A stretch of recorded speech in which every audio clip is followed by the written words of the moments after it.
നമ്മൾ കഴിഞ്ഞ ദിവസം മുതൽ ഏറെ വേദനയോടുകൂടി കേൾക്കുന്ന വാർത്ത, പ്രിയ ഗായകൻ പി ജയചന്ദ്രന്റെ മൃതദേഹം പൂങ്കുന്നത്തെ വസതിയിലെത്തിച്ചിരിക്കുകയാണ്. സിനിമ, സാംസ്കാരിക, രാഷ്ട്രീയ രംഗത്തെ പ്രമുഖർ ഭാവഗായകനെ അവസാനമായി ഒരു നോക്ക് കാണാനെത്തി.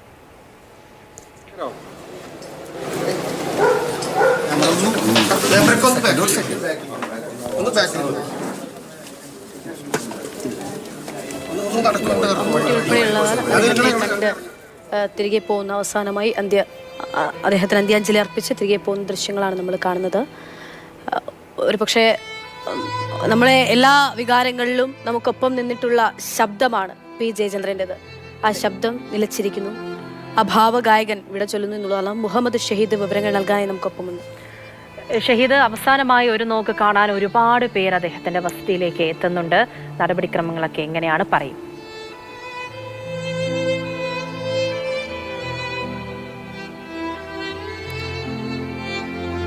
മുഹമ്മദ് ഷഹീദാണ് അവിടെ നിന്നും വിവരങ്ങളുമായി ചേരുന്നത്. ഷഹീദ്, അദ്ദേഹത്തെ അവസാനമായിട്ട് ഒരു നോക്ക് കാണാൻ എത്തുന്ന ഓരോരുത്തരും, നമ്മളിപ്പോൾ മമ്മൂട്ടിയുടെ ദൃശ്യം കണ്ടു, വേദനയോടുകൂടി അങ്ങനെ ഓരോരുത്തരും എത്തുകയാണ്. കാണാൻ കഴിയാത്ത ഒരുപാട് പേർ, അദ്ദേഹത്തിന്റെ ഗാനങ്ങളെ ഇഷ്ടപ്പെട്ട ഒരുപാട് പേർ ഇപ്പോഴും വേദനയോടുകൂടി തന്നെ നിൽക്കുകയാണ്. സ്വവസതിയിൽ അവസാനമായിട്ട് അദ്ദേഹം എത്തുന്നു, പറയൂ. മാധു, തീർച്ചയായും പ്രിയപ്പെട്ട ഗായകനെ, പാട്ടുകാരനെ കാണാൻ വേണ്ടി ജനങ്ങൾ ഈ പൂങ്കുന്നത്തുള്ള അദ്ദേഹത്തിൻ്റെ വീട്ടിലേക്ക് ഇപ്പോഴും വന്നുകൊണ്ടിരിക്കുകയാണ്. അല്പസമയം മുമ്പ് നമ്മൾ കണ്ടു, നടൻ മമ്മൂട്ടി അദ്ദേഹത്തെ എത്തി അവസാനമായി അദ്ദേഹത്തെ അന്ത്യാഭിവാദ്യം അർപ്പിച്ചു. ഒപ്പം തന്നെ ഗായകൻ, പാട്ടുകാരൻ എം ജി രാധാകൃഷ്ണൻ എത്തി അദ്ദേഹത്തിൻ്റെ ഓർമ്മകൾ, അദ്ദേഹവും ജയചന്ദ്രനുമായിട്ടുള്ള ഓർമ്മകൾ അദ്ദേഹം പങ്കുവച്ചു. ഒപ്പം തന്നെയാണ് അല്പസമയം മുമ്പ് താരസംഘടനയായ AMMA പ്രതിനിധീകരിച്ചുകൊണ്ട് ജയൻ ചേർത്തല ഇവിടെ വന്ന് അന്തിമോപചാരം അർപ്പിക്കുകയുണ്ടായി. നേരത്തെ ഈ സംഗീത നാടക അക്കാദമി ഹാളിൽ അവിടെ പ്രദർശനത്തിന് വെച്ചപ്പോഴും നിരവധിയായ ആളുകളാണ്, സാധാരണക്കാരായ ആളുകൾ നിരവധിയുണ്ട്. ഒപ്പം തന്നെ സിനിമാ മേഖലയിലുള്ള സംവിധായകരായ സത്യൻ അന്തിക്കാട്, M കമൽ ഉൾപ്പെടെയുള്ളവർ, സംഗീത രംഗത്തുള്ള ഔസേപ്പച്ചൻ ഉൾപ്പെടെ അങ്ങനെ നിരവധിയായ ആളുകൾ അദ്ദേഹത്തിന് അന്തിമോപചാരം അർപ്പിക്കാൻ ഒഴുകിയെത്തും നമുക്ക് കാണാൻ സാധിച്ചിരുന്നു. ഏറ്റവും പ്രധാനപ്പെട്ട കാര്യം, അദ്ദേഹത്തിൻ്റെ പാട്ടിനെ അറിഞ്ഞ് പാട്ടിന് നെഞ്ചേറ്റിയ വളരെ സാധാരണക്കാരായ മനുഷ്യർ അവിടെ എത്തുന്നത് നമുക്ക് കാണാൻ സാധിച്ചിരുന്നു. അവർ പലപ്പോഴും അദ്ദേഹത്തെ കണ്ട് അവസാനമായി നോക്കുകണ്ട് വളരെ സങ്കടത്തോടുകൂടി പുറത്തു വന്ന് പാട്ടുകൾ പാടിക്കൊണ്ട് അദ്ദേഹത്തിന് അശ്രുപൂജ നൽകുന്നത് നമുക്ക് പലപ്പോഴും കാണാൻ സാധിച്ചിരുന്നു. അങ്ങനെ വളരെ വൈകാരികമായ നിമിഷങ്ങൾ കൂടെ സംഗീത നാടക അക്കാദമിയുടെ പരിസരം കടന്നു പോകുന്ന നമുക്ക് കാണാൻ സാധിച്ചു. വലിയ ജനക്കൂട്ടം അവിടെ അദ്ദേഹം ഒഴുകിയെത്തിയിരുന്നു.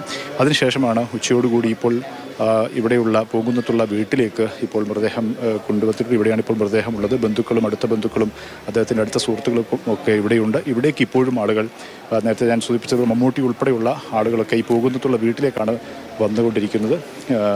ഇവിടെ ഇന്ന് പൂർണ്ണമായും ഇവിടെ ഉണ്ടാകും. നാളെ രാവിലെക്ക് ശേഷം ഉച്ചയ്ക്ക് മുൻപായി ആണ് എറണാകുളത്തേക്ക്, പറവൂരിലേക്ക് മൃതദേഹം സംസ്കാരത്തിനായി കൊണ്ടുപോവുക.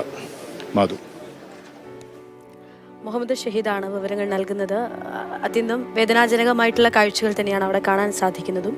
എത്തുന്ന ആളുകളൊക്കെ അദ്ദേഹത്തിൻ്റെ പാട്ടുകൾ പാടിക്കൊണ്ട് അദ്ദേഹത്തിന് വിട ചൊല്ലുന്നു എന്ന് പറഞ്ഞാൽ, നമ്മുടെയൊക്കെ എല്ലാ കണ്ണീരിലും നമുക്ക് ഉറ്റവർ നഷ്ടപ്പെടുമ്പോൾ, നമുക്ക് മറ്റു വേദനകൾ ഉണ്ടാകുമ്പോൾ, സങ്കടം വരുമ്പോൾ, സന്തോഷം വരുമ്പോൾ, ചിരിക്കേണ്ടപ്പോൾ, മറ്റെന്തവസ്ഥയാണ് ആ അവസ്ഥയിലൊക്കെ അത്രമേൽ ഒരു പക്ഷേ പാട്ടിനെ അതിൻ്റെ ഭാവത്തോടെ, അതിൻ്റെ ഭാവങ്ങൾ ഉള്ളടക്കിക്കൊണ്ട് പാടുന്ന വേറൊരാൾ ഇല്ലാന്ന് നമുക്ക് പറയാം. KJ യേശുദാസിനെ നമ്മൾ വേറൊരു തരത്തിൽ വിലയിരുത്തുമ്പോൾ തന്നെ അദ്ദേഹത്തോടൊപ്പം പാട്ടിൻ്റെ ഭാവാത്മകമായിട്ടുള്ള താളങ്ങൾ, ആ തരത്തിലുള്ള ഗാനാലാപനത്തിലൂടെ മലയാളിയുടെ ലോകമെമ്പാടുമുള്ള സംഗീത പ്രേമികളുടെ ഒക്കെ മനസ്സിൽ നെഞ്ചിലിടം പിടിച്ച, പഴയ പാട്ടുകളെന്നോ പുതിയ കാലത്തെ പാട്ടുകളെന്നോ ഒരു വ്യത്യാസമില്ലാതെ ഓരോ തലമുറയും അദ്ദേഹത്തിന്റെ ശബ്ദത്തെ നെഞ്ചിലേറ്റി എന്നുള്ളതാണ്. അതുകൊണ്ട് കൂടിയാണ് ഭാവഗായകൻ വിടവാങ്ങുമ്പോൾ നമ്മൾ അത്രത്തോളം വേദനിക്കുന്നത്.